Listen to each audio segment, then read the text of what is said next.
Bonjour et bienvenue sur le podcast de la question noire. Dans ce programme, nous vous proposerons des conversations à bâton rompu et généralement sans filtre. Nous y aborderons des sujets politiques concernant les Noirs issus des communautés d'Afrique continentale et diasporique. Les membres de l'équipe éditoriale orienteront leurs échanges autour d'idées reçues, de mythes ou de préjugés répandus. Et cela dans le but de participer à la formulation d'un point de vue politique afrocentré à la radicalité assumée. La question noire, le podcast. Pour cet épisode, la conversation sera animée par Amel, Norman Najari, Claude, Massala et Kossi. Aujourd'hui, nous recevons Bruce Mateso. D'héritage congolais, Bruce est auteur et doctorant en histoire. Il a notamment écrit un ouvrage sur Matsoa, une figure historique et aujourd'hui religieuse de la résistance anticoloniale au Congo. Il travaille actuellement sur l'histoire des pratiques religieuses et guerrières des mouvements armés du bassin du Congo. Ensemble, nous aborderons le thème de la famille africaine. Aujourd'hui, dans un monde où le libéralisme sacralise l'individu et détruit toujours plus ses structures collectives et les solidarités, la famille est perçue comme un sujet plutôt conservateur qu'émancipatoire. La famille est pourtant centrale dans la vie vécue des communautés africaines, sur le continent et dans la diaspora. Nous essaierons donc de discuter ici assez largement de la famille au passé, au présent et au futur, de réfléchir ensemble aux conséquences des agressions coloniales et esclavagistes sur celle-ci, mais aussi de penser sa place dans nos projets politiques de libération africaine. Bon, pour partir du contexte dans lequel je suis, une chose qu'il faut bien voir dans le contexte des États-Unis, c'est qu'il y a une série de différences assez grandes entre la famille africaine-américaine et la famille blanche. D'ailleurs, en 1965, il y a un rapport assez connu qui est le rapport Moynihan qui est apparu. Et Moynihan, c'était un sociologue qui était aussi un député ou un sénateur, je ne sais plus, en tout cas un représentant aux États-Unis qui a écrit ce rapport dans lequel il disait qu'un des grands problèmes de la criminalité, de l'inadaptation des jeunes américains noirs était l'absence de famille nucléaire, l'absence de structure familiale véritablement stable dans les familles africaines-américaines. De débat. La racine de ça, la racine de ce truc-là, de ce Moynihan Report, ce qu'il faut bien savoir, c'est que la famille issue de l'esclavagisme, et notamment en Amérique du Nord, notamment aux États-Unis, est le produit d'un phénomène très particulier, qui est que c'est une anthropologie contrainte, pour ainsi dire. C'est une anthropologie contrainte dans le sens où, selon Moynihan, le problème, c'est les racines africaines de cette famille, le fait que ça vient, qu'il y ait une espèce de rémanence du matriarcat d'Afrique de l'Ouest, etc. Bon, je pense que ça, ce n'est pas exact, pour une simple raison, qui est que la structure familiale africaine-américaine n'est pas le produit de cette anthropologie-là, ou en tout cas cette anthropologie-là a été vraiment réformée et a été vraiment, à mon avis, démolie par la manière dont les esclavagistes ont traité les choses, la manière dont le droit esclavagiste, la manière dont la société esclavagiste a fonctionné. Parce qu'elle était fondée sur un truc qui s'appelle partus sequitur ventrem, c'est une règle de droit en latin, parce que vous savez que c'est les Romains qui ont inventé le droit, soi-disant, et donc ils l'ont dit en latin pour que ce soit un peu plus élégant, mais ce que ça veut dire, littéralement, c'est la progéniture suit l'utérus. Ça veut dire que un esclave est esclave, naît esclave, si sa mère était déjà esclave. C'est un truc assez bizarre, parce que normalement, dans les sociétés dites patriarcales, etc., c'est le père qui transmet son statut à l'enfant. Et d'ailleurs, dans les sociétés esclavagistes où l'islam était la religion dominante, c'est comme ça que ça se passait. On pouvait naître d'une mère esclave et ne pas être esclave si le père était libre. Mais dans les sociétés chrétiennes, occidentales, coloniales en Amérique, c'est pas du tout comme ça que ça marchait. Et donc, on avait des familles dans lesquelles les enfants, quand bien même ils seraient le produit du viol avec un colon blanc, etc., les familles étaient produites à partir de la mère. La famille noire était produite à partir de la mère. Et quand la famille est produite à partir de la mère, le père n'a aucun droit sur son enfant, et on a des familles, en somme, où la mère est le pivot. La mère est le pilier, et aujourd'hui encore, il y a une très très grande prégnance de ça. En gros, grosso modo, c'est pas tout à fait exact, mais la moitié des familles africaines-américaines sont monoparentales. Et elles sont monoparentales dans le sens où c'est une normalité. On n'est pas comme dans des situations où, en Europe notamment, c'est toujours une sorte d'anomalie, c'est toujours une sorte de défaut, c'est toujours une sorte de problème, le fait d'un divorce, le fait d'une dispute entre les parents, etc. Ici, il y a vraiment cette notion que anthropologiquement, ça fait partie du code ou de la normalité familiale que le père et la mère ne vivent pas ensemble, quand bien même ils sauraient qui c'est. Ça fait partie, disons, vraiment de la manière dont la famille s'est construite. Ça a ses avantages, ça a ses inconvénients, évidemment, mais à mon avis, ce qu'il faut bien avoir en tête, c'est que c'est essentiellement un produit de cette histoire esclavagiste qui a imposé, pour les besoins exclusifs du colonialisme, du travail esclavagiste et de l'accumulation des esclaves, qu'il était imposé de manière unilatérale par le blanc une structure familiale très spécifique. Et il faut bien prendre ça en compte et bien avoir en tête que, d'une certaine façon, c'est ça la structure familiale fondamentale pour les Africains-Américains. C'est vraiment de là que ça part, c'est ça qui est vraiment la base de la manière dont cette ethnie, que sont les Africains-Américains, on peut dire que c'est une ethnie spécifique en Amérique du Nord, elle s'est construite sur cette base très spéciale qui est le Partus Sequitur Ventrem. Et donc, à partir de là, ça fait de la famille noire américaine une cellule très complexe et qu'il faut faire attention à étudier et à réfléchir à partir d'outils qui ne sont pas ni africains ni européens, mais qui prennent vraiment en compte la domination esclavagiste comme étant au centre. Je suis tout à fait d'accord avec toi lorsque tu parles d'anthropologie bouleversée. Dans le cas donc, des Africains-Américains, moi aussi je pense qu'il y a eu ce qu'on appelle des invariants anthropologiques. C'est un vrai concept, c'est pas parce que la droite identitaire l'utilise que nous ne devons pas l'utiliser. Il est attesté par les anthropologues. Où quand on modifie en fait cela, on change vraiment la définition des individus dans cette même société. C'est vrai que la configuration autour du foyer utérin dans les familles africaines-américaines est issue du système capitaliste esclavagiste qui a détruit donc toutes les cellules familiales qui préexistaient auparavant, qui étaient autant issues de groupes patrilinéaires que matrilinéaires. Et je voudrais compléter ton propos avec un exemple au Congo, dans les deux Congos et en Angola, donc chez les Bas-Congo, on a des sociétés aussi du coup matrilinéaires où le foyer, en tout cas le lien de parenté se transmet en premier lieu par la femme, et du coup, même si le père il est présent, il a un rôle primordial, mais pas le rôle de transmission, par exemple, de droits, de succession et compagnie. Mais par contre, cela n'a pas été fait pour un but mercantile et un but productiviste et d'exploitation des individus, comme ce fut le cas dans les Amériques et dans les Caraïbes. Notamment que ce système matrilinéaire-là, il n'est pas un système atomisé, parce qu'en fait, l'enfant et le foyer, il y a l'oncle maternel, il y a aussi les grands-parents. C'est tout un écosystème collectiviste qui rend possible en fait le foyer matrilinéaire, qui en fait n'est viable que s'il y a tout un système collectiviste qui dépasse la simple cellule nucléaire. C'est en cela en fait que parfois il y a un peu une incompréhension par rapport à la matrilinarité, par rapport à une critique du patriarcat qui est engagée par cette matrilinarité-là, une critique libérale du patriarcat, où en fait c'est uniquement par une vision individuelle et atomiste que certains vont convoquer la matrilinarité, mais celle-ci n'est viable qu'avec une vision collective et qui dépasse du coup la simple vision nucléaire de la famille. Parce que sinon, là je vais rappeler encore Bourdieu, c'est un peu de name dropping, mais là qui est utile, le capitalisme a pour vocation à détruire toutes les structures collectives, et la famille, c'est la structure collective par excellence, celle qui résiste le plus aux intérêts marchands, puisque c'est censé être le premier espace social, public, où les liens marchands ne priment pas.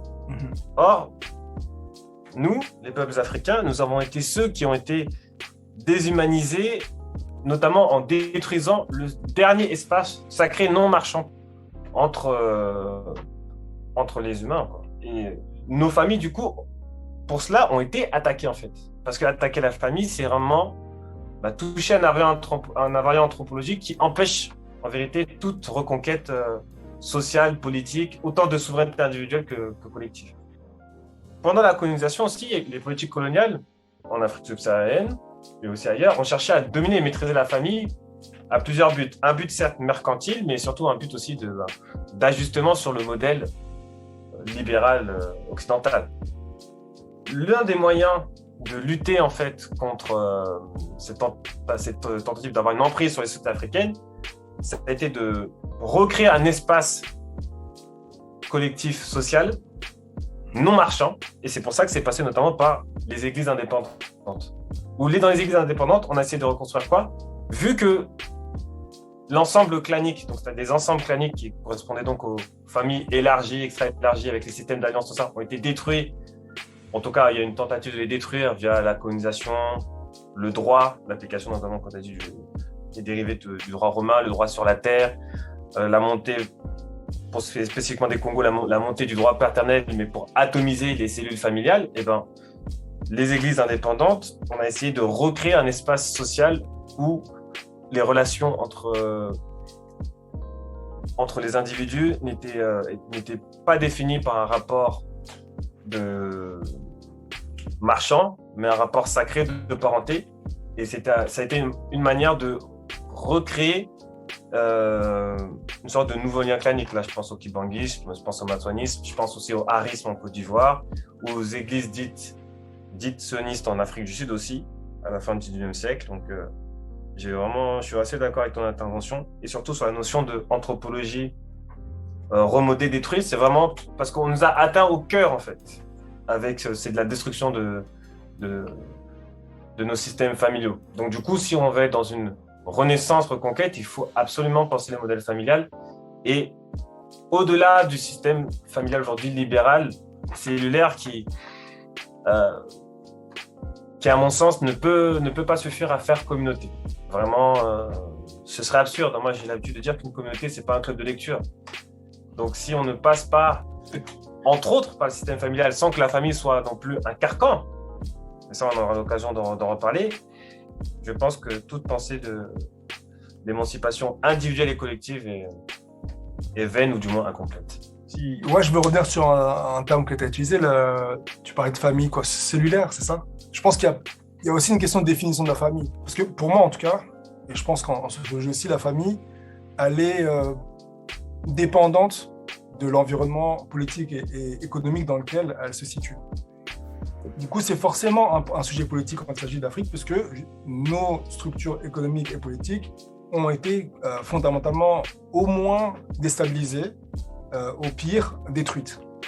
Donc il y a forcément une façon dont cette destruction et cette reconstruction pour servir l'intérêt colonial a reconfiguré nos familles. Du coup, je pense qu'il y a quand même plusieurs définitions qui s'entrechoquent, puisqu'il y a des définitions exogènes de la famille, qui définit un cercle même plus restreint, qui définit des obligations familiales qui sont différentes, et la famille dans nos cultures qui a un rôle beaucoup plus central, dans le sens où la famille est un groupe d'influence politique dans beaucoup d'organisations politiques africaines. C'est-à-dire que c'est un des échelons de la vie politique locale. Les représentants des intérêts familiaux vont se concerter dans la plupart des conseils traditionnels, et ces conseils traditionnels vont représenter l'intérêt de différentes communautés dans un système qui, dans certaines zones, en tout cas d'Afrique, était quand même établi à plusieurs niveaux et sur des superficies assez grandes. Je pense à certains royaumes d'Afrique de l'Ouest, comme le royaume mandingue, ou même, je suppose que chez les Congos, il y avait des organisations similaires, non? Oui, bien sûr. Voilà. Donc, il y a aussi une façon dont reconfigurer la famille pour qu'elle soit une unité aussi de production pour l'économie coloniale, va forcément complètement désarçonner nos structures politiques et participer en tout cas à détruire toute possibilité d'affirmation d'un pouvoir politique autonome et qui échappe en tout cas à l'autorité coloniale. Donc je pense vraiment que voilà, ce que vous dites dans ce cadre-là, c'est pertinent. Mais pour nous, aujourd'hui, au présent, ça veut dire qu'aussi, on peut pas comprendre pourquoi la famille est aussi importante pour nous, pourquoi elle organise de la façon qu'elle organise, si on ne la contextualise pas dans ses origines africaines et son contexte justement politique et économique de l'époque. Et c'est ça qui fait que justement aujourd'hui, beaucoup de jeunes vont avoir tendance à trouver la famille africaine trop stricte, à trouver les obligations qu'on a envers elle trop importantes. Parce qu'ils ne savent pas en fait à quoi ça fait référence et qu'est-ce que ça soutient originellement.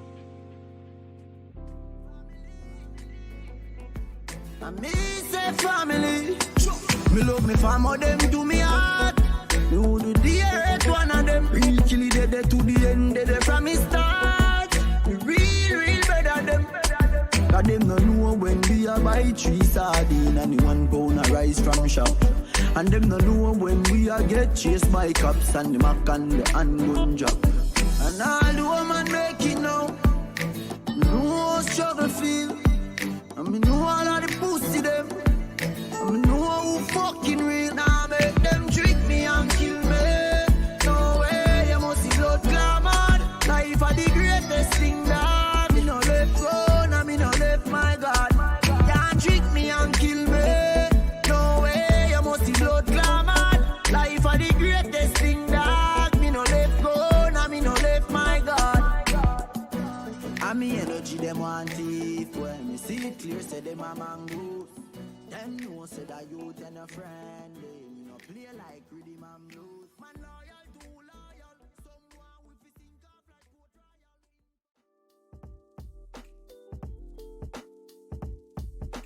De toutes les manières, si on veut repenser la famille, il faut que CSU soit vu aussi comme un espace d'épanouissement individuel. C'est-à-dire qu'on veut ou non, on ne peut plus demander aux gens de se sacrifier à 100% pour un intérêt supérieur du collectif. Il faut réussir cette synthèse entre les intérêts individuels et les intérêts collectifs parce que sinon le libéralisme triomphera, parce que le libéralisme va, accomplir les promesses que toutes les pensées antilibérales n'ont pas réussi.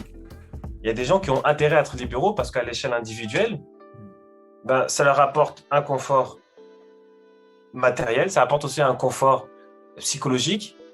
Et en cela, il faut parfois aussi repenser nos systèmes collectifs, y compris nos familles. Après, ceux qui ont vraiment brisé les logiques communautaires avec tout ce que ça engage de devoirs, c'est pas nous, c'est pas notre génération, c'est même pas la génération de nos parents. Les vrais transgresseurs, c'est la génération de nos grands-parents et arrière-grands-parents. Ceux qui ont été confrontés à la modernité occidentale. C'est les premiers qui ont cassé certains rites, c'est les premiers qui, des fois, en devenant chrétiens ou même musulmans, parce qu'il y a des peuples comme les Bambara qui sont devenus musulmans voilà, c'est relativement récent, et qui ont brisé du coup des solidarités et aussi des contraintes qui entrelaçaient l'individu et qui l'encadraient de la vie au trépas. Hommes comme femmes. Ou parfois même dans des sociétés africaines, c'était des gens qui avaient des statuts sociaux plutôt inférieurs, de quasi-servitude. Et pour ces gens-là, le système libéral a été libérateur. Et ça, je pense que c'est aussi important pour voir les failles de nos systèmes collectifs. Il faut affirmer la primauté du collectif sur l'individu, mais il faut du coup que ce système collectif il prenne en compte les doléances des individus, à minima. Et ensuite, pour les hommes, la synalyse, quand on était dans un capitalisme uniquement de production industrielle, il fallait libérer les énergies des hommes qui étaient encastrés dans les systèmes collectifs anciens, parce que c'était eux la force de travail. De nos jours, aujourd'hui, le capitalisme, on est à la fois un capitalisme de production et de consommation. D'où toutes les politiques libérales qui sont aussi un outil d'émancipation pour les femmes, mais qui font qu'aujourd'hui, c'est les femmes qu'on veut libérer des systèmes familiaux, mais pas un but d'émancipation individuelle, uniquement un but de consommation et pour nourrir le système libéral, où c'est la loi du chacun pour soi et qui profitent à ceux qui ont le plus gros butin collectif de base, les pays occidentaux, en fait. C'est ça, parce que c'est ça, en fait. Il y a un faux fair play qui fait que les gagnants d'hier seront les gagnants de demain, avec quelques individus qui passeront de la Ligue 2 à la Ligue 1 et qui seront contents. Mais pour moi, c'est un vrai chantier, mais c'est le chantier. Il faut vraiment réussir à concilier ça, parce que sinon, on sera perdant, sinon, à mon avis. Ouais, et j'ajouterais aussi qu'il y a une propagande d'État en France contre les familles noires, africaines. Et tu as raison de dire qu'il faut quand même écouter les doléances des plus faibles pour pas qu'ils soient aspirés par la propagande d'État et qu'ils fuient les communautés, en fait. Et qu'ils se retrouvent dans les no man's land sans famille, totalement perdus dans le libéralisme et à vouloir s'intégrer dans des communautés extérieures où ils sont rejetés. C'est ça que je voulais nuancer peut-être, c'est que finalement le libéralisme il propose certainement des formes de confort, aussi une forme d'épanouissement, mais qu'on a du mal à atteindre. Je suis pas sûr qu'être isolé par exemple dans des communautés blanches sous prétexte qu'on a un dénominateur commun de genre, ça nous émancipe ou ça puisse même nous rendre heureux. Je voulais réagir à quelque chose qui a été évoqué un peu par tout le monde, c'est la place des hommes dans tout ça. Tu parlais même, Norman, de famille matrifocale en contexte nord-américain. Moi, je trouve pas justement que ce soit un cas si isolé que ça, aussi particulier que ça, dans le sens où, dans l'esclavage et dans le colonialisme par la suite, il y a une récurrence de la mobilisation forcée et l'appropriation forcée du travail des hommes et le déplacement des hommes en question. Donc, je pense aussi que ces situations récurrentes d'affaiblissement ou de disparition du rôle des pères dans les familles africaines, il se retrouve au-delà de, même s'il est beaucoup plus important en Amérique du Nord, il se retrouve au-delà de ça en fait. Il y en a des échos dans pas mal de situations différentes. Quelles conséquences a eu la déportation de millions d'hommes sur certaines familles africaines qui sont restées sur le continent? Quelles conséquences ça a pu avoir après l'esclavage, quand il y a par les lois Jim Crow et aux Antilles, par les lois sur le vagabondage et partout sur le reste du continent, une criminalisation généralisée des hommes qui, pour des délits mineurs souvent pas prouvés ou par défaut de production d'une preuve de travail ou d'identité, se retrouver dans une situation de travaux forcés. Quelles conséquences ça a d'arracher ces hommes-là à leur foyer? Les situations de travaux forcés, pareil, c'est quelque chose qui est complètement récurrent dans l'histoire coloniale africaine, où on déplace des hommes par milliers, on les arrache à leur foyer par milliers pour les faire travailler de force sur des chemins de fer, faire des plantations, et pour construire des routes, et tout un tas d'autres travaux qui arrachent des pères à leur famille pendant des générations. Ensuite aussi, dans tout ce qui est les contingents de forces coloniales, où dans la même mesure, on arrachait des hommes par milliers. On se retrouvait avec des villages entiers sans hommes. Donc je pense qu'il faut penser ces déstabilisations-là et sortir d'une idée que, en tant qu'immigré en tout cas, la famille africaine est intacte sur le continent. Que là-bas, c'est la pureté des liens familiaux, que là-bas, c'est la tradition, etc. Et que nous, les déstabilisations qu'on a subies au niveau de nos équilibres familiaux sont que dues à l'immigration. Non, en fait.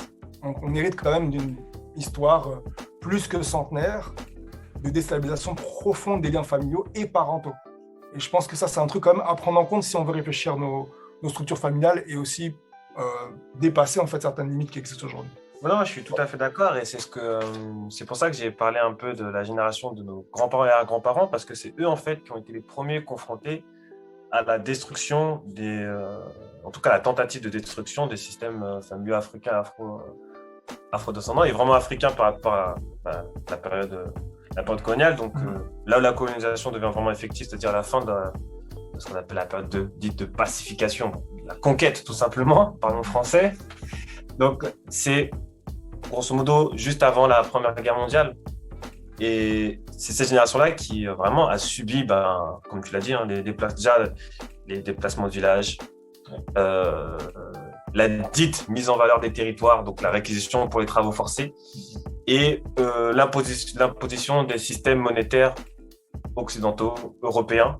Donc on a vraiment chamboulé le système social et économique, ils se sont mangés le pain de fouet. Et puis on s'attaquait aussi aux valeurs intrinsèquement qui nourrissaient les systèmes familiaux. Donc aujourd'hui, en Afrique même, on a des systèmes familiaux qui sont dégradés, qui se dégradent de décennie en décennie, et qui sont remplacés par quoi? Elles sont remplacées par le modèle de la famille nucléaire, sans l'appareil d'État qui va avec, sans forcément l'anthropologie qui va avec, parce qu'on n'est pas des Vikings en fait, on n'est pas des Burgondes, donc on n'a pas ces valeurs anthropologiques-là. On n'a pas ces valeurs anthropologiques-là, donc forcément, on ne pourra pas, même dans les meilleurs rêves des bounty qui pensent que forcément, parce que l'Angleterre du XVIIIe siècle a suivi ce chemin-là, donc nous aussi, il faut qu'on suive ce chemin. Mais les gars, je ne suis pas Cromwell, en fait. Donc, ça ne marchera pas. Et on est dans des formes abâtardies où, et là, je vais taper sur les élites africaines, notamment les jeunes élites africaines, qui sont vraiment les idiots utiles du système libéral, parce que ces élites africaines, elles adoptent en fait les valeurs du système libéral, y compris en termes de valeurs familiales, parce que c'est souvent la famille bourgeoise, ou alors la dynastie prédatrice. C'est-à-dire que lorsqu'on pense famille élargie, c'est uniquement pour conserver les rentes des économies de prédation. Privilégier leur intérêt particulier sur l'intérêt de l'ensemble du peuple. Tout à fait. C'est là, la famille élargie, ça marche très bien. Là, on rentre dans le cadre de tout ce qui est clientélisme, tribalisme et compagnie. Mais non, je suis tout à fait d'accord. C'est autant dans les pays occidentaux qu'en Afrique, des systèmes familiaux sont dégradés, sont attaqués et doivent être repensés, ne serait-ce que aussi parce que pour moi, les systèmes familiaux, ça fait partie de la réponse militante, mais tout ne se résume pas à la famille. Mais on ne peut pas penser groupe, mouvement même de masse, sans passer par là. Et c'est aussi pour ça, peut-être qu'il faut penser la crise de l'engagement partisan, qui est une crise mondiale, qui ne touche pas qui touche pas les Africains, qui touche toute l'humanité. Regardez l'engagement dans les partis, dans les syndicats, il y a une chute. Pourquoi il y a une chute en fait de l'engagement partisan où on accepte de renoncer à sa totale libre arbitre individuelle pour un but collectif. Et vu que nous sommes les peuples les plus touchés dans nos valeurs anthropologiques par rapport au fait de faire groupe entre nous, c'est nous qui serons encore plus touchés par la démobilisation, le déficit de l'engagement partisan. Il n'y a pas de hasard. C'est par rapport aussi à l'immigration aussi, ça détruit les familles. Donc, il y a beaucoup de pères qui sont tout seuls en Europe, avec la famille en Afrique, et avec le système de papier, de passeport, tout ça, ils ne rentrent pas voir la famille pendant 5-10 ans, en fait. Une continuité, même de nos générations. On a des frères qui sont en Angleterre, aux États-Unis, un peu partout, et donc les familles, elles sont toujours éparpillées. Il y a des fratries, il y en a un qui est en Angleterre, l'autre en Espagne, l'autre aux États-Unis, l'autre en Chine, pour des histoires de travail, et donc... Ce qui est une conséquence directe de l'état de nos économies et de la géopolitique actuelle. Concrètement, le dépassement de population, c'est rien de naturel ni d'innocent, en fait. Un peuple qui a accès à ses ressources et dont le pays va bien n'émigre pas massivement. Donc, c'est un triste écho de la manière dont ça se passait sur les plantations des Amériques, où un membre de la famille pouvait être déplacé selon le bon vouloir du maître, s'il pouvait prêter tel esclave, s'il pouvait le vendre, s'il avait une opportunité, on pouvait même vendre un bébé. Il n'y avait aucune, il pouvait y avoir quelques exceptions. Dans le Code noir de Louisiane, par exemple, il prévoyait une exception que la mère et le bébé ne pouvaient pas être séparés jusqu'à tel âge. Et dans ce cadre-là, encore une fois, le père était souvent, comme vous l'avez souligné, était souvent beaucoup plus facilement déplaçable que la mère. Et d'ailleurs, les maîtres, et notamment les maîtresses et les propriétaires, femmes de plantation, montraient une certaine mansuétude parfois à l'égard des femmes heureusement pour elles d'ailleurs, qu'elles renonçaient parfois à séparer de leur progéniture trop prématurément. Mais il est vrai que pour les hommes esclaves, on considérait que le lien qu'ils pouvaient avoir à leurs enfants, ou par rapport auquel ils n'avaient aucun droit légal, que cela n'avait aucune valeur, et qu'il allait de soi que le lien affectif qui pouvait lier un père de famille, entre guillemets, parce que, encore une fois, il n'y avait pas de famille reconnue, entre un père de famille et son enfant était inexistant. Ça a désaffecté des générations et des générations d'hommes africains-américains et aussi évidemment de femmes, même si, ils étaient les seuls reconnus par la loi. Et au moment de l'abolition de l'esclavage, après la fin de la guerre civile, quand l'abolition de l'esclavage a été proclamée, a été acceptée par les chambres et proclamée par le président, la première chose qu'énormément d'Africains-Américains ont fait, ça a été de tenter de retrouver les familles avec lesquelles ils ont été séparés, c'était de se précipiter chez les officiels, chez les juges pour se marier. Et ce mariage avait une valeur symbolique très forte, puisque pour ces personnes-là, c'était souvent un papier précieux qui prouvait qu'ils étaient enfin libres, puisqu'ils avaient gagné ce droit qu'ils ne possédaient pas, que les esclaves ne possédaient pas, qui était celui de fonder une famille. Ça tenait lieu d'une certaine façon de certificat de liberté. Le certificat de liberté qui existait auparavant, il s'était transformé d'une certaine façon en certificat de famille, parce que l'esclavage avait été aboli. La seule chose qu'on pouvait faire d'une certaine façon, c'était de se marier, pour prouver qu'on avait enfin accédé à ce statut d'humanité tant rêvé. Donc il s'agissait de retrouver sa famille, il s'agissait de passer des annonces dans le journal pour retrouver ses enfants dans des autres États dont on avait été séparés, pour tenter de refabriquer cette structure familiale, certes précaire, certes sur des nouvelles bases, mais qui permettrait de reconstituer une nouvelle anthropologie, de retisser le lien ancestral, de retisser le lien affectif, de retisser le lien social et aussi politique, pour enfin construire, dans cette période justement de la reconstruction, qui allait s'appeler la reconstruction, pour construire à neuf une société africaine-américaine décente et solide et prête à affronter de nouveaux enjeux.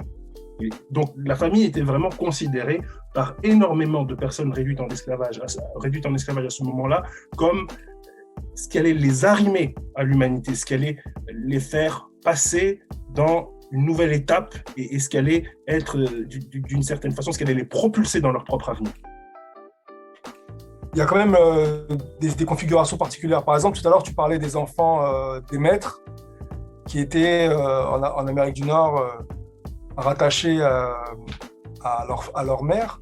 Ouais. Dans les Caraïbes, il y a quand même une particularité, c'est que dans le cas où le maître, en tout cas dans les îles françaises, et dans certaines îles anglaises, dans le cas où le maître reconnaissait l'enfant était automatiquement affranchi.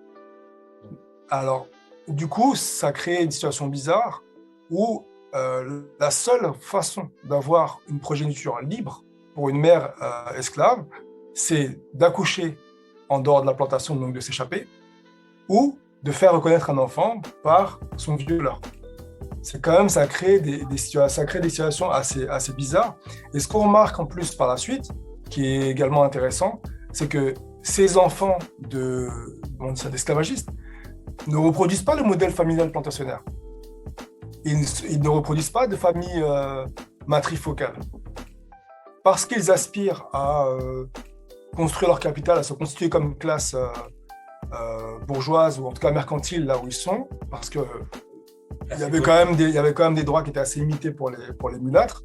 Ils produisaient des systèmes de famille patriarcaux plutôt centrés en fait sur les normes occidentales. Donc on voit bien qu'en fait cette matrifocalité, elle est très liée à la condition servile dans le contexte post-esclavagiste. Et c'est quelque chose qu'on peut aussi, je pense dans d'autres mesures, mais qu'on retrouve dans des nations où il y a eu un fort colonialisme de peuplement, ou même où il y a eu des plantations. La constitution de familles mulâtres coloniales, en général, répond sociologiquement à des normes familiales très occidentales et très capitalistes. Et pas juste en Angola, il faut demander à Bruce, mais en Angola. En Angola, ouais, notamment au Cap-Vert, on va retrouver ça au Brésil. Et même dans certains coins d'Afrique de l'Ouest qui ne sont pas forcément associés à l'esclavage, mais où il y a eu des plantations, ou en tout cas des comptoirs d'esclaves qui impliquaient d'avoir une présence coloniale assez forte. Au Bénin, notamment en Côte d'Ivoire, au Gabon. Et après ça, j'ai une autre remarque, si jamais je peux continuer. La vision négative de la famille, comme un espace de contraintes sociales et morales, elle n'est pas forcément fausse. Je pense même qu'elle a beaucoup de vrai, en fait. Parce que qu'est-ce qui se passe quand beaucoup des niveaux d'existence politique ils disparaissent. Quand des instances qui médient la solidarité dans une société disparaissent et s'affaiblissent. Et ben, il se trouve que l'énergie politique et les mécanismes de solidarité deviennent exclusivement médiés par la famille immédiate. Donc la famille devient un espace très politique, très moralement chargé, parce que aussi ces énergies-là qui étaient orientées ou canalisées par d'autres modes de socialisation ne le sont plus, parce que ces autres espaces ont été dépossédés ou détruits par le colonialisme. Donc on se retrouve aussi avec quand même, c'est vrai, une charge morale et sociale très forte dans nos familles, parce que c'est ce qui reste. Donc il y a peut-être aussi un enjeu d'élargir les solidarités et les identifications à d'autres sphères, de créer des liens de solidarité qui seraient à travers des organisations politiques plus larges, créer de la camaraderie, des liens entre les familles qui seraient pas uniquement dépendants de la sphère familiale, mais aussi d'autres espaces qu'on se serait réappropriés ou qu'on aurait construits pour notre émancipation. Ça déchargera en tout cas les familles d'un certain aspect répressif ou trop important symboliquement qu'elles ont aujourd'hui, mais qu'elles ont en partie par rapport au contexte historique. Je suis d'accord, je pense qu'il y a des gens qui essaient de le faire. Malheureusement, pour l'instant, ça tourne plus à la désertion, en fait. C'est-à-dire qu'une fois qu'on est sorti du cocon familial, ben, ça y est, c'est la récréation, en fait. Mm-hmm.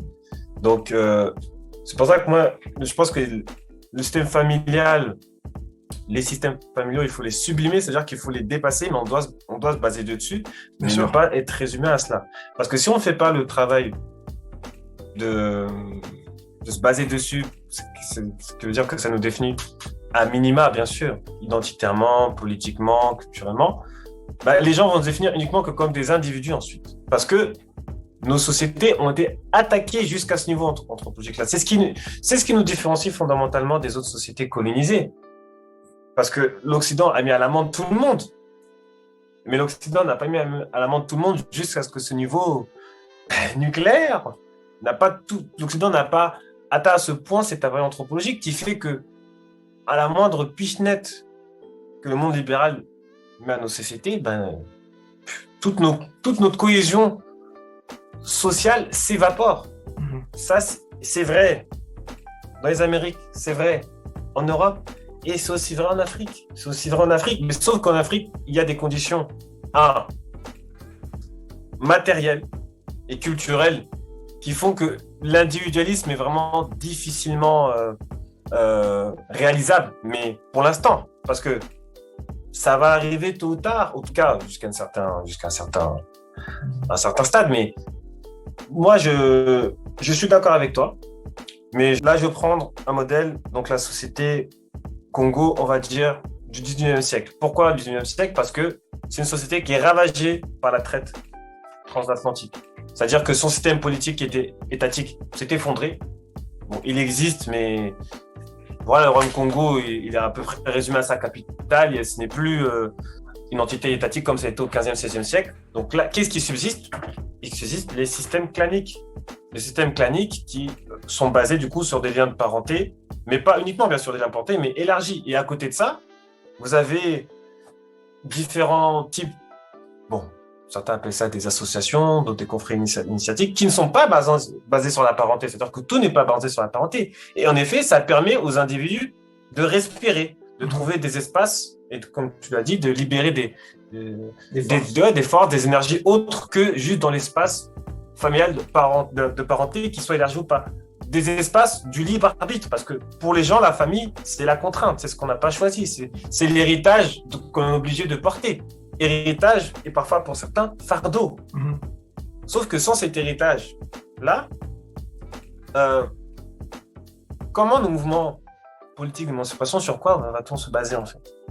Parce qu'après, vous avez des individus isolés qui vont dire la communauté, mais de quelle communauté ils parlent en fait? De quelle réalité sociale, économique et culturelle ils parlent? Et si c'est des gens qui sont déconnectés de ce premier échelon tissu vivant, mais ils ne vont pas pouvoir passer à l'étape supérieure.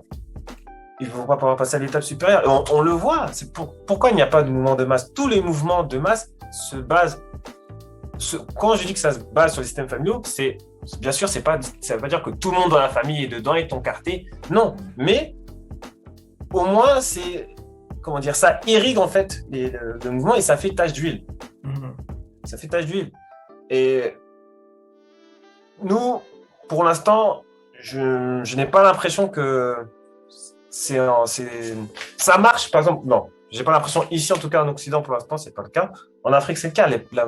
La majorité des partis politiques dits ethniques ou à grosse base ethnique, quand on dit avoir une base ethnique, c'est avoir le fief, le territoire, et puis bien sûr, ça passe par des liens familiaux. Pas toute la famille, mais à minima. Sans ça, politiquement, tu peux rien faire en Afrique. C'est impossible. Le problème, c'est que on se sclérose uniquement dans ça et on n'arrive pas à sublimer cela. C'est ça le problème. Mais pour ce qui est des territoires africains et afro-descendants, moi je pense qu'il faut vraiment se baser sur cela et qu'il faut penser la famille comme un outil de libération politique, collective et individuelle. Moi je pense que c'est vraiment ça. Il faut vraiment réussir à lier intérêt collectif et intérêt individuel parce que ce qui doit définir les individus, c'est aussi les liens qu'ils ont entre eux. Donc, moi, je pense vraiment que c'est une des pistes. Une des pistes, en fait, pour penser la famille comme outil de libération. Tangozana bomo Tangu makasi zana nzoto Yebisa fami tolingaka bango Liboso bawa Yebisa boyoyo kumisaka Kisa lolango na yo kozela te bakufa o Simo ya kotanda mosolo kozela te bakoma na bokono Lakisa lolango na yo Oh, oh, oh. Yo, yo, yo, yo, yo. Yeah, yeah, yeah.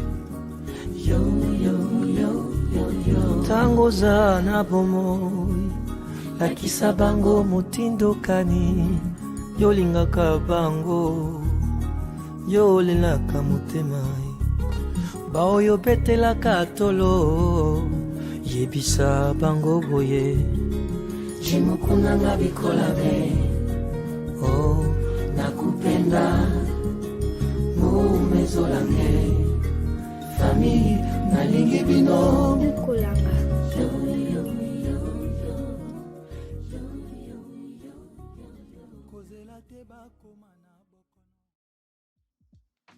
Il y a des chapitres de Fanon où il parle de la question de la famille.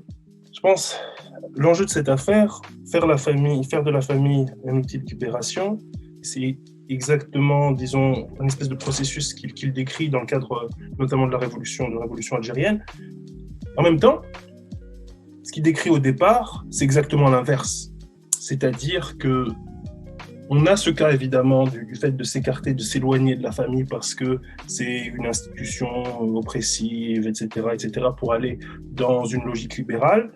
Mais il y a aussi, Fanon décrit également l'inverse, c'est-à-dire une famille qui est tellement structurée par son contexte colonial qu'elle est devenue excessivement tolérante à l'égard de ce contexte-là.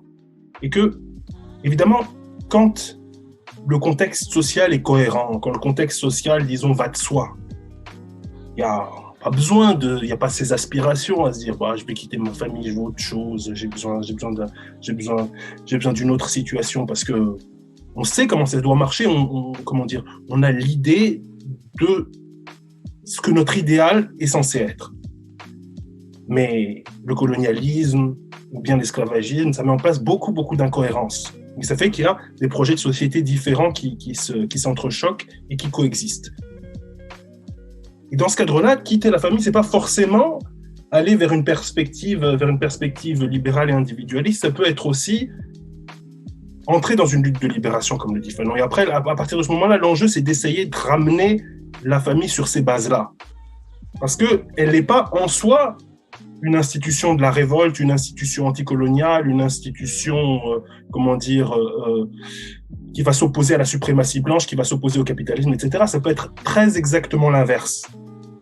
Elle peut avoir gardé, je dirais, sa dimension d'autorité, sa dimension de légitimité et sa dimension de pouvoir symbolique, sans toutefois s'opposer à l'ordre des choses présentes, mais au contraire, en être imbibée et en être une courroie de transmission. Et ça aussi, je pense qu'il faut le prendre en compte et voir que voilà, on peut être dans des situations où la famille a gardé son pouvoir, sa puissance prescriptive, mais où cette puissance prescriptive n'est absolument pas au service des intérêts des Africains, mais voilà, on est dans le Cosby Show, on est littéralement dans le Cosby Show, et où ces affaires de consommation, ces affaires de soumission à la symbolique blanche, à la suprématie blanche sont omniprésents. Et parfois, c'est avec les meilleures intentions du monde, hein. Finalement, cette tolérance à l'égard de la société coloniale, c'est aussi une manière de... C'est toujours pour faire le bien de, comment dire, des membres de la famille. Voilà, c'est ça. Faire le bien des membres de la famille parce qu'on considère le reste comme des pourritures et comme des ordures. En tout cas, en contexte français, moi, même quand les parents ont été militants ou du moins conscientisés à un moment donné de leur vie, c'est toujours source d'inquiétude de voir leurs enfants rentrer dans une conflictualité avec le monde blanc et pouvoir se mettre en danger, en tout cas penser qu'ils peuvent l'être. Donc c'est vrai que la famille, si on doit puiser dedans en termes de références, d'historique, etc., c'est vrai qu'elle peut aussi nous être contraignante en termes d'émancipation. Effectivement, d'autres espaces de politisation doivent être ouverts pour permettre aussi cet épanouissement politique qui peut être difficile dans un cadre de la famille nucléaire en tout cas. Parce qu'on n'est pas forcément suivi ou soutenu par nos parents ou proches. C'est vrai que pour perpétrer la société coloniale, esclavagiste et même néocoloniale, il y a un certain degré de violence qui doit être exercé. Et c'est vrai que du coup, l'intérêt immédiat d'une famille spontanée, c'est la survie. Donc, c'est là où il y a quand même une sorte de contradiction qui se crée, parce que quand il n'y a pas plusieurs niveaux de sentiment familial, c'est-à-dire quand il n'y a pas un niveau qui dépasse justement la famille de sang, où l'intérêt de notre famille, c'est l'intérêt de notre communauté élargie, de notre réseau de familles, et pas juste de notre famille immédiate, on peut se retrouver pris dans cet enjeu-là immédiat de la survie des membres de famille de sang. Et ça va se mettre en contradiction avec des mouvements de libération. On voit ça à l'extrême, pour moi, vraiment dans notre histoire esclavagiste, où la mort est tellement omniprésente, c'est tellement un danger constant, qu'on va littéralement former ses enfants à l'esclavage, former ses enfants à l'obéissance aveugle. Et ça, c'est quelque chose qui est à la fois dramatique, parce que ça fait de la famille une extension du domaine du pouvoir esclavagiste, et en même temps, ça fait que toute rébellion peut occasionner une rupture presque irrévocable avec la famille. Parce que marronner, par exemple, quand on est en situation de marronnage, donc quand on se met en résistance de guérilla face à la société esclavagiste, il y a une grande chance que ses proches immédiats meurent, il y a une grande chance qu'on ne les revoie pas, il y a une grande chance de mourir, il y a des liens familiaux immédiats, des solidarités qui disparaissent instantanément. Et c'est la même chose quand on prend le maquis dans un contexte révolutionnaire. Il y a une grande chance que sa famille se fasse torturer par suspicion de collaboration avec nous. Il y a plein de choses qui peuvent se passer, il y a plein de conséquences immédiates qui vont être liées à la mort. Et la seule chose qui fait que ça a une cohérence dans la conscience familiale, c'est que l'intérêt de la famille n'est pas borné à la survie génétique. Il est vraiment conçu comme l'intérêt du réseau de famille de la communauté dans un temps long. Et donc il y a quand même deux enjeux pour moi importants quand on va réfléchir à la famille, c'est de la définir politiquement à plusieurs niveaux et aussi de sortir d'une temporalité qui nous a été imposée par la domination coloniale, pour pouvoir ancrer le projet de sa famille et de nos familles dans le temps long et dans une libération totale. Voilà, pour le coup, moi, je repars sur mon passé, mais écoutez, c'était aussi pour apporter une petite précision, c'est que souvent, quand on pense famille africaine, on pense tradition africaine, et on pense du coup aussi une certaine suggestion à l'ordre établi. Et c'est ce que Norman a dit, c'est que du coup, lorsqu'il y a un ordre social établi, les familles sont plutôt conformistes en fait. C'est-à-dire que la famille va devenir un espace. La famille n'est pas par définition un espace de rébellion contre un ordre social injuste ou de répression, quoi que ce soit. Là, vous l'avez vraiment bien fait de préciser. Et ça permet d'ajouter que dans les histoires ou les mythologies africaines, les mythes de fondation des royaumes, des empires, des chefferies, souvent, vous avez les héros mythiques, ce sont des personnes qui sont des héros mythiques qui ensuite vont devenir des idéotypes, des topos sur lesquels la conception soit de l'État, soit du lignage, soit de l'ethnie, soit même de la famille, va devenir le modèle dominant. Et c'est souvent des personnages qui sont en rupture. Que ce soit Soundiata Keita, que ce soit Lukilu Animi, que ce soit Moubié chez les Teke, que ce soit Shaka Zulu. Ce sont des personnes qui ont même pu couper en fait les liens familiaux au sens propre comme au sens figuré. Lukilu Animi, fondateur du Royaume Congo, il a quand même éventré sa tante enceinte avant de devenir Tout ça. avant de devenir d'avoir le titre de Mtinu puis de Totila. Franchement, en termes de légitimité familiale voire filiale, on fait mieux. Mais pour autant, les traditions africaines, non, c'est un personnage qui est révéré parce qu'il a fait ça au nom de quoi aussi.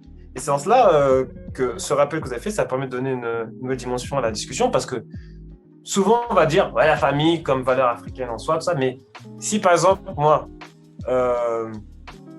si par exemple dans ma famille j'ai des personnes qui vont cautionner tel ou tel système pouvoir en place, moi je vais pas les supporter juste parce que c'est les gens de ma famille en fait.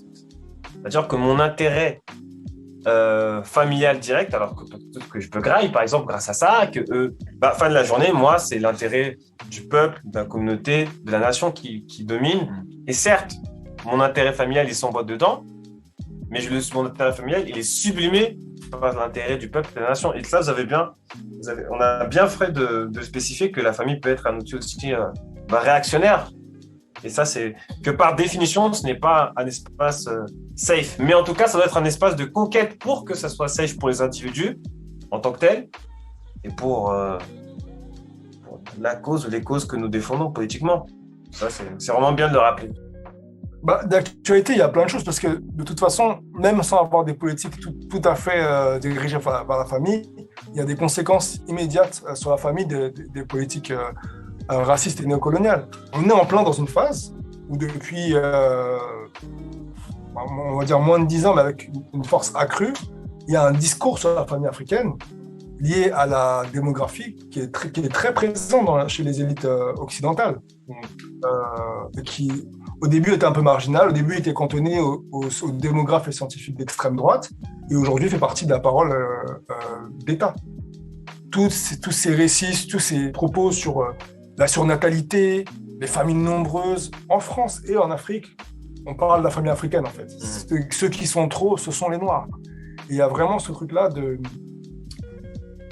prendre le pouvoir sur la natalité au sein des familles africaines pour empêcher en fait un cauchemar colonial blanc de l'invasion par le monde des Noirs, de l'affirmation d'une masse noire trop importante pour être contrôlée.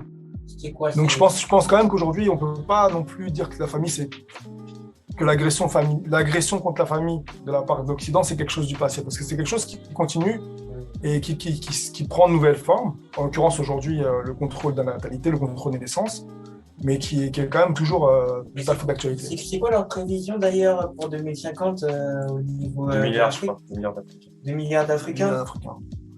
Sachant que l'enjeu principal pour eux, c'est la mobilisation politique. Hein. Ils nous parlent du fantasme de l'invasion dans l'Europe, mais c'est pas juste ça. C'est qu'une jeunesse qui a faim, une jeunesse qui n'est pas satisfaite parce que le pays sert des intérêts étrangers, elle prend pouvoir. Mais là où je suis même pas d'accord, c'est que moi j'ai plus l'impression qu'on est dans la gestion que dans la conquête encore aujourd'hui. Parce que moi, la plupart des gens maintenant que je vois attaquer les femmes africaines, ce sont des Africains ou des Afro-descendants libéraux. Aujourd'hui, c'est ces gens-là qui attaquent le plus l'idée même de famille. C'est pas les Mundélé, hein. C'est plus... c'est eux. Oui, c'est les afro-libéraux, appelez comme vous voulez, mais c'est eux qui attaquent constamment aujourd'hui, qui portent le plus haut ce discours. Ouais. Alors que là, tu as raison, le discours sur la démographie, c'est peut-être plus un discours de contrôle. Mais ça reste un discours qui vise principalement les familles africaines. C'est vrai. Parce que qui contrôle combien on veut avoir d'enfants et à quoi ça nous sert immédiatement. C'est quand même des décisions qui sont familiales. Ils nous accusent de ne pas savoir contrôler. Je pense qu'il ne faut pas aussi surestimer comment dire, le danger potentiel que pour les Occidentaux, nous posons pour eux, nous sommes des gens qui sont détruits, qui sont désorganisés, mais qui, dans notre désorganisation, nous pouvons quand même les empêcher d'être dans leur confort. Nous ne sommes pas un danger pour eux. Je crois qu'il faut... Voilà, pour eux, on est derrière de la classe, mais qui peuvent faire chier le monde par notre désorganisation et tout ça. C'est en cela que... Parce que je ne crois pas qu'ils voient la masse démographique africaine comme une masse organisée, politisée. Moi, vraiment, je ne pense pas. Je pense qu'ils nous voient vraiment comme du bétail, vraiment. Du bétail dont la force de bras peut des fois être marrant pour les Uber Eats. Ouais, mais sinon... Même raciste, même fou, même libéral, tu vois quand même les mouvements de masse en Afrique aujourd'hui qui secouent le continent et tu vois qui en fait partie. C'est quand même des mouvements qui sont principalement menés par des jeunes qui sont dans les marchés du travail, qui sont complètement inappropriés, tu vois, à leurs besoins immédiats et qui servent une très petite minorité de personnes. Donc, on ne peut pas non plus dire que tout fou, tout raciste, tout négrophobe, qu'il soit tout afrophobe, pour ceux qui préfèrent le mot qu'il soit, on ne peut pas penser qu'il ne voit pas de corrélation entre l'émergence d'une jeunesse massive, parce que quand on parle de 2 milliards d'habitants, on parle de jeunes, et leur perte de pouvoir. Il y a eu quand même des politiques par le passé de gestion justement de la jeunesse pour empêcher la prise de pouvoir. Par exemple, le Bouimidam. Aux Antilles, le plan Nemo, qui est un plan qui a été mis en place par le général Nemo, c'est d'expatrier au plus possible les potentiels militaires martiniquais pour pas qu'ils soient sur place et armés pour ce genre de mouvement de rébellion, et de déporter le plus possible la jeunesse ailleurs, parce que la plupart des mouvements sociaux forts, contestataires dans les années 50 et 60, c'était des jeunes. Même dans l'histoire. Massivement. Même dans l'histoire, Massivement. C'est une constante. Donc il y a quand même un enjeu, parce que là, une grosse partie du contingent de jeunes frustrés partent en Afrique. Aujourd'hui, c'est ça. Mais au bout d'un moment, on ne peut pas tous partir. Donc la masse qui va rester devient trop importante. Il y a un moment où justement, contrôler la démographie, c'est contrôler cette masse-là. Les gens insatisfaits, tu vois. Je pense pas que c'est juste, je pense pas que ce soit si anodin que ça. Mais... Je pense quand même qu'il y a quelque chose de très délibéré là-dedans et de très politique.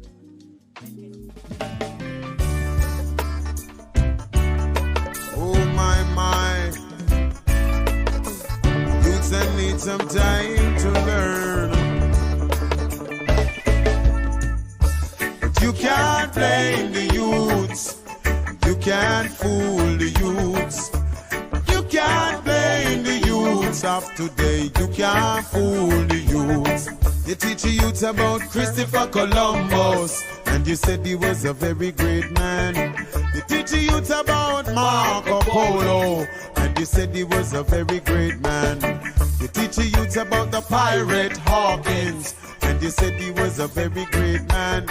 You teach the youths about the pirate Morgan, and you said he was a very great man. But you can't blame the youths. You can't fool the youths. You can't blame the youths of today. You can't fool the youths. All these great men were doing robbing, raping, kidnapping and killing. So-called great men were doing robbing, raping, kidnapping and killing. You can't blame the youths. You can't fool the youths. You can't blame the youths of today. You can't fool the youths. Mais est-ce qu'ils sont prêts politiquement? Et puis sachant que s'ils n'apprennent pas de leur passé, ils vont faire les mêmes erreurs que nos aïeux. C'est-à-dire que nous aussi, pour le Congo-Brazzaville, c'était des jeunes aussi. Faut voir maintenant où ils sont. Et d'ailleurs, je rebondis sur tes propos. Concrètement, s'il n'y a pas de système de transmission familiaux et extra-familiaux, il faut lier les deux. Ça se perd, parce que ces générations-là, la génération que tu disais, qui ont notamment en 63 par exemple, qu'on chassait la Belloulou, c'était la génération qui a transgressé les codes familiaux et les codes familiaux ethniques. C'est une génération qui a très peu transmis, qui n'a même pas transmis l'idée de transgression à leurs enfants ou même à leurs disciples, c'est-à-dire à leurs enfants intellectuels. C'est une génération qui ne laisse rien. Et c'est pour ça que d'ailleurs, même au Congo, par exemple, au Brazzaville, mais on peut retrouver chez d'autres pays, la génération des enfants nés dans l'indépendance, c'est vraiment des gens sacrifiés, parce qu'ils n'ont ni bénéficié d'une transmission, ni dans les organismes partisans, type partis politiques, syndicats, ni rarement dans les familles. Si c'est les familles, c'est les enfants du pouvoir. Qui ont acquis ça. Voilà. Les seuls lieux de transmission familiaux et extra-familiaux qui tient bien, c'est les églises. Ouais. Capital symbolique et capital tout court. Donc, pour moi, c'est un échec pour l'instant, en tout cas, la reconquête des espaces familiaux comme type de libération africaine. Mais pour moi, il faut commencer. Mais cette durabilité, du coup, dans les églises, c'est parce que l'Église prend au sérieux la question de la famille. Ouais. Et des liens familiaux, et même des liens familiaux élargis. Donc c'est ça aussi et ça, c'est une question dont on ne peut pas se faire, on peut pas faire l'économie politiquement. Et dans le sens, à la fois, ils essayent de prendre toute la famille dans l'église, à la fois, lorsqu'ils voient un individu qui, dans son système familial, amical est isolé, et ben, ils le prennent aussi. Donc ça veut dire qu'ils prennent à la fois les familles entières et à la fois les individus qui sont marginés dans la famille. Donc ils sont gagnants sur les deux tableaux. Ça veut dire que du coup, l'église en fait fait société, c'est-à-dire un ensemble qui arrive à avoir à la fois des groupes humains complets et à la fois des individus marginalisés. Et c'est ça qui fait une société. Si nos familles sont déstructurées, nos familles ne peuvent pas faire société, qu'est-ce qui fait société? C'est le marché qui fait. C'est tout simplement le marché qui fait société. Et puisque même l'État, en vérité, n'est là que pour permettre aux animaux prédateurs du marché de continuer à grailler. Donc voilà. Et pour ce qui est du présent, qu'est-ce que l'on peut faire? Moi, ce que je pense, il faut vraiment essayer de faire des projets collectifs familiaux, extra-familiaux, mais de jouer sur les deux tableaux parce que, comme on l'a dit, c'est sur plusieurs échelles en fait. Mais il ne faut pas négliger cette échelle. Beaucoup, on néglige cette échelle parce que parfois, nous-mêmes, dans nos fratries et compagnie, on n'est pas sur les positions qu'on a, on peut être l'OVNI. Et c'est là que le militantisme aussi, ça sert. Le militantisme, c'est des frères et des sœurs. C'est ça. Et c'est aussi et surtout, c'est une discipline. Premièrement, ça, c'est ce qu'on oublie. Le militantisme reste une discipline individuelle à but collectif. Mais c'est vrai que le militantisme, c'est-à-dire que ça commence par soi, y compris dans sa famille. Et après, ça fait boule de neige. Et ça, on peut dire que c'est moderne, mais on peut dire aussi que c'est une continuité dans l'histoire de l'humanité. Toutes les idées nouvelles et novatrices, elles ont été prônées par des individus qui ensuite se sont qui sont rassemblés avec d'autres individus pour se comme eux et qui sont devenus des foyers d'opinion. Voilà, j'ai cité l'exemple de Lukwini Luanimi qui a éventré sa tante, de rappeler encore cet épisode-là pour fonder le Royaume Congo. Mais après, Lukwini Luanimi, il a eu des compères en fait. Parce qu'il y a des gens qui se sont dit, le gars il est vraiment déter en fait, il veut vraiment fonder un ordre nouveau, on va le suivre. Et ceux qui l'ont suivi, c'est pas que des gens que de sa parenté, mais il y avait un peu de sa parenté qui était présent. C'est un savant équilibre, c'est un savant mélange.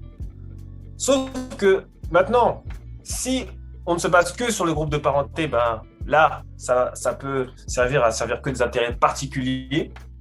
Et du coup, là, on peut tomber dans le clanisme, dans le tribalisme. Et si on a zéro parenté, on n'expose pas sa famille, là, on devient un individu isolé, coupé aussi de la communauté. Et de son pouvoir potentiel.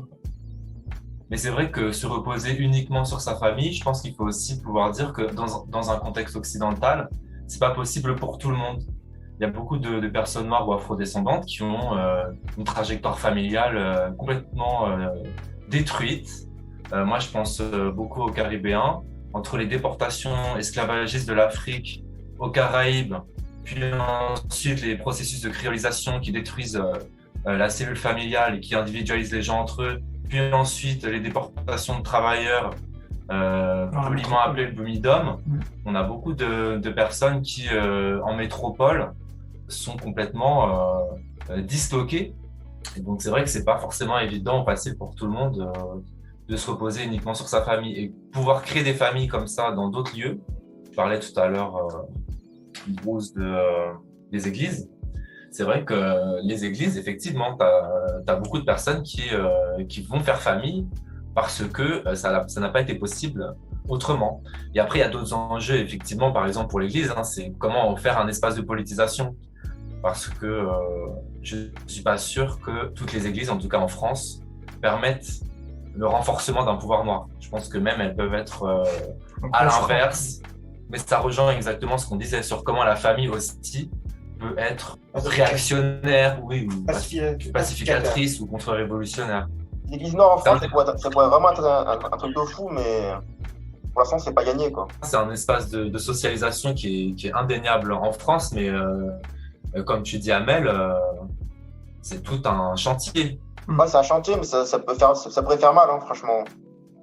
La répression qui pèse en plus sur les mouvements religieux justes qui souhaitent une petite autonomie, et je pense aux musulmans en particulier, montre bien que c'est un chemin qui pourrait être très dangereux pour un groupe chrétien noir aujourd'hui, de vouloir prendre trop de liberté dans sa parole politique. Ça pourrait être dangereux. Ça sera dissous. Ça sera pas dissous, mais il y a moyen de faire un truc. Hein. Bon, c'est pas gagné pour l'instant, parce que c'est totalement libéral. La pensée, c'est vraiment à l'américaine, quoi, mais pas les mauvais côtés des Américains, mais je pense que c'est un enjeu majeur. Hein. Mais bon, c'est pas gagné. C'est à faire. Après, moi, quand j'étais les églises, c'est un exemple que je donne. Hein. Moi, vous savez, je suis un païen, donc c'est pas vraiment ma réalité. Mais ce qui était intéressant, c'est qu'en fait, pourquoi les églises servent de ce lien?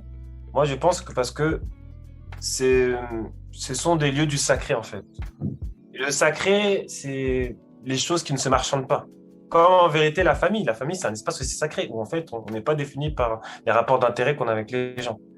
Et du coup, ça permet en fait de recréer en fait un invariant anthropologique qui est nécessaire pour faire une communauté.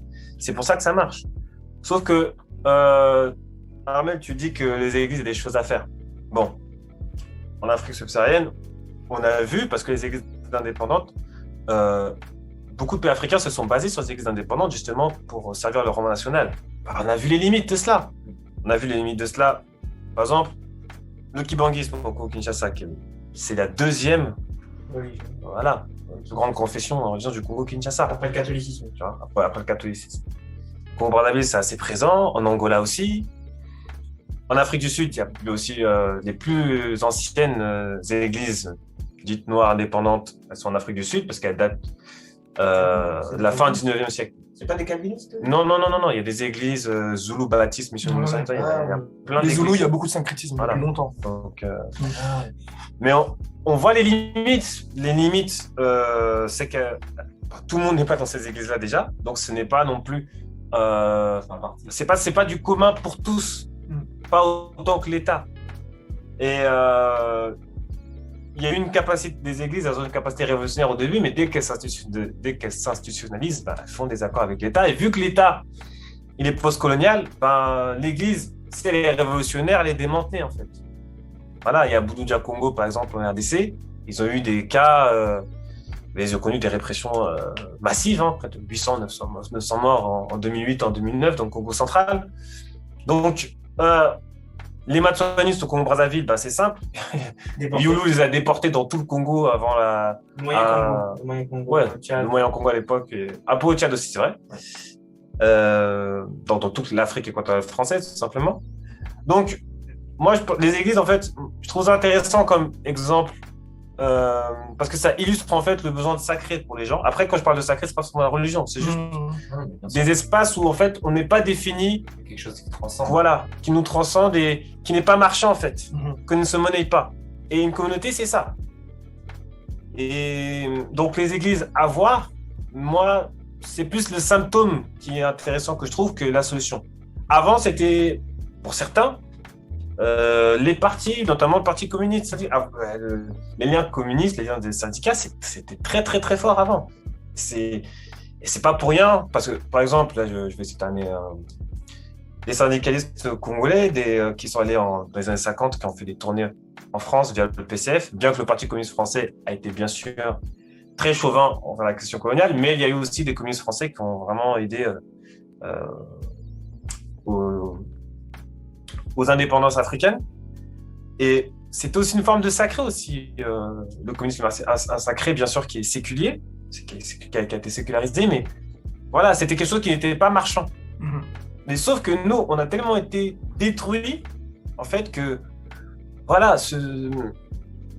détruits et aussi, on a été rendu comme bien marchand, en fait, littéralement. Donc, du coup, c'est difficile de retrouver même la famille qui est censée être un espace sacré commun à tous, et ben même dans cela, on a été atteint. Et on essaye du coup de bricoler plus ou moins, et en fonction des territoires où on est, on a plus ou moins des armes culturelles, mais tout le monde a été atteint. Après, ça part aussi de la famille que nous-mêmes on est amené à fonder peut-être un jour. Donc, et c'est aussi ça qui est aussi difficile, c'est qu'après, il faut à la fois essayer de faire avec la famille déjà dont on a hérité, et puis aussi de voir comment nous on peut produire un modèle de famille sain, et comme tu as dit, avec un héritage aussi qui est traumatique et qui peut peser parfois sur nous. Mais ça fait partie de l'anthropologie brisée dont tu as parlé, Norman, au tout début, en fait. Ça fait partie de ça. Il faut faire avec, il faut essayer de le fructifier, de le sublimer. Parce que soit on le fructifie, on le sublime, soit on le subit. Oui, et pour peut-être compléter ce que tu dis, c'est vrai que faire famille, c'est toujours un projet sérieux, difficile, complètement engageant. Je pense aussi que pour faire famille, il n'y a pas que la parenté. Je pense qu'il y a d'autres manières aussi de faire famille, mais de façon tout aussi sérieuse et complexe. Mais ça, je pense aussi qu'il faut se permettre de le penser, qu'on peut faire famille aussi communautairement, sans forcément que ce soit dans des liens de filiation directe. On a parlé d'histoire et d'héritage, on n'a pas forcément parlé des valeurs qui sont quand même spécifiques à nos sociétés. La parentalité, c'est quand même une responsabilité tout à fait collective dans nos communautés. Et ça, c'est quelque chose quand même. Je veux dire, même on a beau décrire nos communautés comme meurtries, comme affectées, etc.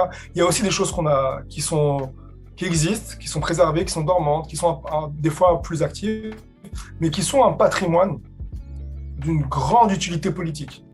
Parce qu'il y a la possibilité d'un regard posé sur l'autre, sur l'enfant de l'autre, et sur le sentiment de familiarité qui est quand même assez généralement partagé par les différentes sociétés africaines, et qui est quand même potentiellement, s'il est utilisé de façon politique, quelque chose qui peut constituer une vraie résistance à l'individualisme et à une vision libérale de la société et des individus. Et ça, c'est quelque chose qui, malgré l'agression coloniale, malgré la migration, est quand même cultivé chez nous, et qui est quand même, voilà, moi je pense que là où nos communautés ont quand même, entre guillemets, de l'espoir, en tout cas, la famille est un socle ou un terreau fertile à une forme de renaissance de la conscience collective africaine, c'est qu'elle a cultivé ça et qu'elle l'a emporté avec elle partout où elle a été emmenée, déportée ou déplacée. De toute façon, je pense quelque chose de très important, et ça c'est quelque chose parce que qui peut être aussi effectivement le rapport avec les cousins, le rapport avec les amis, etc. Mais même son propre enfant, on l'adopte toujours. C'est-à-dire il y a un affect spécial. L'affect n'est pas donné simplement par le fait que vous partagez un certain code génétique. Et donc oui, faire famille, c'est toujours adopter quelqu'un, qu'il soit de ton sang, qu'il ne le soit pas. Mais il y a ce processus d'adoption de quelqu'un dans ton univers, dans ton entourage, dans ton monde affectif, intellectuel, etc. Et effectivement, ça peut passer par les liens du sang. Ça reste la manière la plus répandue, mais c'est très loin d'être la seule, et c'est pas forcément la plus solide ni même la plus fiable. Bon, la réflexion elle sera jamais exhaustive en fait. C'est une discussion qui est bien trop large, qui s'attaque à l'histoire, au présent et au futur. Mais c'est comme ça que va s'articuler n'importe quelle réflexion sérieuse sur la famille au sein de nos organisations respectives. On ne pourra jamais faire l'économie de penser à les conséquences de notre histoire sur nos familles. On ne pourra jamais comprendre comment les dépasser si on ne regarde pas au présent comment elles s'articulent, et on ne pourra pas se projeter dans le futur si on n'a pas un projet qui inclut la réflexion sur la famille. Et quand je parle de ça, je parle même à beaucoup de niveaux. Pas pour les entiers, pour la plupart des familles africaines, qu'elles soient enfants d'Africains déportés ou enfants d'Africains colonisés, il y a aussi des conséquences traumatiques qui ont une influence sur les structures familiales, et les structures familiales deviennent en fait des espaces de reproduction, de transmission, non pas forcément de patrimoine juste culturel et matériel, mais aussi d'un patrimoine psychologique, symbolique souffrant. Et l'enjeu de la libération aussi, c'est de guérir, entre guillemets, non pas pour pathologiser nos cellules familiales, mais de réparer en tout cas, de réparer profondément la famille et de la structurer d'une façon qui non seulement participe à la libération collective, mais l'entérine, permet en fait d'ancrer la réalité de nos impératifs et de nos besoins pour la libération dans un temps long. Et de centraliser justement ces intérêts et d'en faire un héritage commun pour la famille africaine. Et là, je dis la famille africaine dans le sens où on a une certaine communauté de destin historique au-delà de nos trajectoires qui seront forcément particulières.